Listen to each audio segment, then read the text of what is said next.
That's gonna be quite the tourist attraction. Giant Castle souvenirs! Get your Giant Castle souvenirs right here. This review has been made possible by Norbert thanks to his great support on Ko-fi. If you want to be cool like him, please head over to my Ko-fi commission page to learn more details on how you can commission me to review a single episode of a cartoon of your choice. Today's subject falls under one of my favorite categories of childhood nostalgia: Canadian obscurity! Yes, I wouldn't blame you if you haven't heard about this animated series, simply titled King. And with such a simple title for a cartoon as obscure as this one, you can bet this can be an SEO nightmare if you aren't specific enough. Produced by Funbag Animation Studios and Decode Entertainment, King was a show made especially for what used to be the Canadian answer to Disney Channel, Family Channel. This was back when Family regularly commissioned original animated series for themselves, some of which I'm more nostalgic for than this one. While I didn't enjoy King as a kid to the same extent as Henry's World, Hose Hounds, or Katie and Orbity, I didn't mind casually tuning into an episode if it came on, and I'm surprised with how many details about this show I remembered into adulthood. The show's opening monologue tells you all the core details you need to know about its premise. A young boy named Russell Wright, his family, and pet dog Gus moved to a new house, and underneath his bed, Russell discovers a strange world appropriately named Under and becomes the new king there. He makes semi-loyal subjects out of Whoopi and Vernon, befriends the ex-Princess Popula, and has to protect his crown from recurrent antagonists like Bob Wire and Auntie First. Oh yeah, and Gus can talk with a Scottish accent while in Under. If you want an extended overview of what King as a whole is like, I highly recommend watching Norbert's own review of the series from 2021 as well. In fact, I was responsible for influencing him to rediscover King in the first place, after I drew ex-Princess Popula for him during an old Do the Request stream, and telling him that it's available to stream for free on Tubi. Only the first 13 episodes, however. Fortunately, it hasn't been lost media anymore for quite some time now, with all 52 episodes found here on YouTube. One of them I'll be reviewing for Norbert today is the Season 1 finale, The Accordion of Doom, which is his personal favorite episode of King. He found it to be so good that he would have accepted it as the series finale had there not been 26 more episodes made after it. I'm not getting ahead of myself with my own thoughts on The Accordion of Doom, but considering how there are so many precise episode plots I can remember from this show, I can barely agree or disagree that it's the best of King's run. I would have to brush up my own experience with the series, but for now, let's take a look into this episode to figure out if it really is a definitive example of this obscure as hell Canadian cartoon's likability. The Accordion of Doom features one of the many weird creatures from Under being on the loose, the Dream-Gulper. This floating gelatinous thing has the ability, as its name implies, to use its tentacles to capture your dreams, good or bad, and make them physically manifest into reality. If the effects of the Dream-Gulper aren't reversed by the end of the day, those dreams and nightmares will remain real forever. Therefore, this is a dangerous creature to encounter. While Popula is warning everyone in the kingdom not to sleep anymore, Bob Wire gets the bright idea to capture the Dream-Gulper as another scheme to steal Russell's role as the King of Under. Speaking of whom, back in the normal world, or Up as it's called by the people of Under, Russell is having a nightmare where he fails to play the accordion in front of some monsters, in his underwear might I add, and gets eaten by them! So he vows to practice more for his recital, even if it's at the very last minute. Soon the Dream-Gulper succeeds in making both Bob's dream and Russell's nightmare come true. Bob is now a highly demanding giant towering over the kingdom of Under, leaving not only Russell without his position, but also getting Auntie First, Cousin Tess, and Hugh the Yu-Yu fired from their respective positions too. And again, the clock before sunset is ticking, so it's up to Russell and Gus to restore the status quo. Once again, I'm reviewing this episode of King as someone with a very casual relationship with the cartoon, but this viewing of The Accordion of Doom definitely made me not only see why Norbert loved this so much, but also the overall creativity the series environment underneath Russell's bed possesses. I swear somebody needs to make an epic rap battle between King's creator, Gordon Coulthart, and Dr. Seuss, arguing over who had the most insane imagination ever drawn by hand. So the best way I can sum up the story that the Accordion of Doom is telling is that it's letting us know how to be careful with our dreams, how to counteract the nightmares, and how to face our fears, including the fear of failure in Russell's case. You know, I remember King and its fellow Family Channel original cartoons coming on during their Morden block Playhouse, which yes, is just the Canadian answer to Playhouse Disney prior to its spin-off channel. I bring this up because I assume it's due to those simple life lessons I just described why Family aired King during their preschooler block, despite it clearly being more for grade school kids. Or maybe it could have been done just to meet CanCon requirements, like how Pelsu was wait, it's still airing on Adult Swim Canada? What the hell means mayonnaise? In any case, King isn't so concerned about teaching morals than it is about being another quirky cartoon about a kid in the fantastical world of escapism, similar to my previous review subject Chalk Zone. There are a number of amusing aspects to point out as seen in the Accordion of Doom in particular, including some downright funny moments and the eccentric cast of characters shining. Why don't I speed run through some favorite characters we got here, starting with Big Bob. No, not him. Yeah, old Mr. Barb Wire over here. He'd probably be mad if I didn't. Aiming to make his mother proud, Bob Wire is your typical laughably evil villain who, similar to Plankton or General Scar, would try and fail to achieve his goal, which is to dethrone King Russell. I heard there are other times where he temporarily succeeded in such goal, but for the time being, I don't know for sure if they're as big as this one, both figuratively and literally.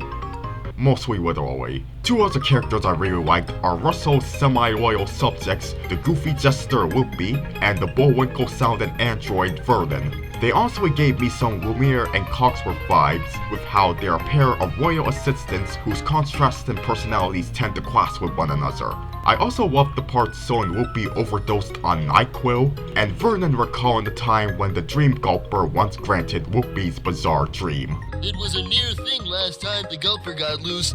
It unleashed one of Loopy's dreams. All those birdies and butterflies, weren't they nice? It was a Technicolor nightmare. Why's not? Was too. Why's not? Was it too? Why's not? Then there's ex-Princess Popula. Being the token female character in our main group of predominantly male heroes, she's naturally just as sensible as Vernon. After all, it was her who warned everyone in Under that the Dream-Gulper was on the loose in the first place. Speaking of female characters on the show, we have Popula's bickering relatives, Auntie First and Cousin Tess, both of whom are like if Ursula and the red guy had babies. Yeah, I'm deeply sorry for putting that image in your head. But really, they do appear about as grotesquely full of themselves as those two. Also, this line from Auntie First got a laugh out of me. I'm a politician. I'm not constitutionally suited to work for a living.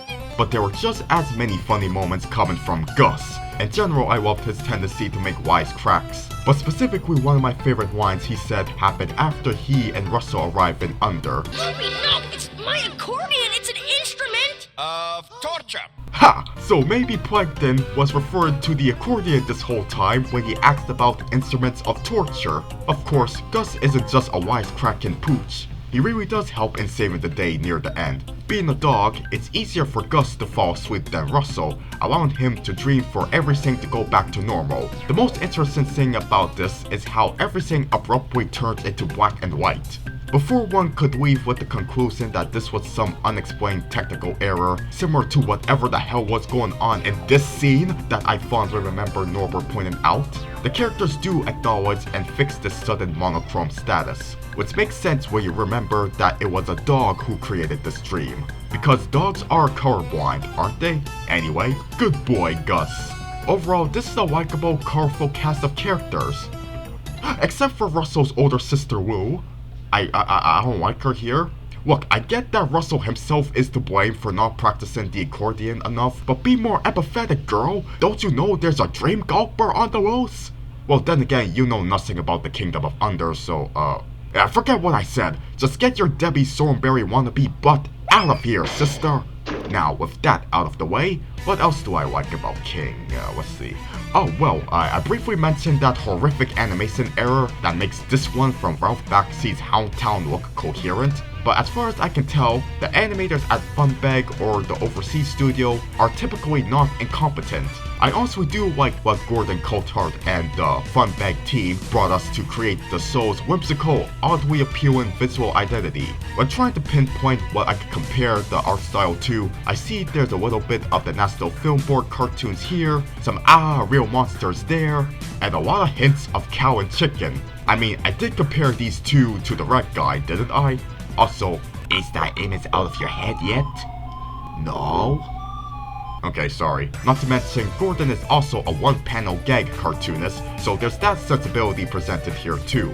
Speaking of monsters, the most notable one out of the group who intimidate Russell in his nightmare was recycled from a previous episode, Monsteritis. It's actually a monstrous version of Quiff, the neighborhood bully who previously lived in the house Russell lives in now, thus making him a former king of Under. I'd argue that this recycling was not done out of laziness, given the nature of this being a high-pressure nightmare for Russell. So it kinda makes sense to have Quiff, a recurrent antagonist in Russell's life, appear in his ugliest form over here. And speaking of Quiff, as we move on to the voice acting, I must say that Robert Tinkler, aka Pelswick Egger, has quite the versatility. His main roles are Vernon and Quiff, but they sound almost nothing like each other. It's really mind-blowing. Come on, Russell. You gotta play. You gotta play perfect. Oh, we'll eat ya. Also, he's one of Bob Wire's henchmen, the Frags, whom I've always remembered having the tendency to lower their voices in a croaking manner when they speak. He's king of everything and boom! He forgets who his friends is. So, we're gonna remind him.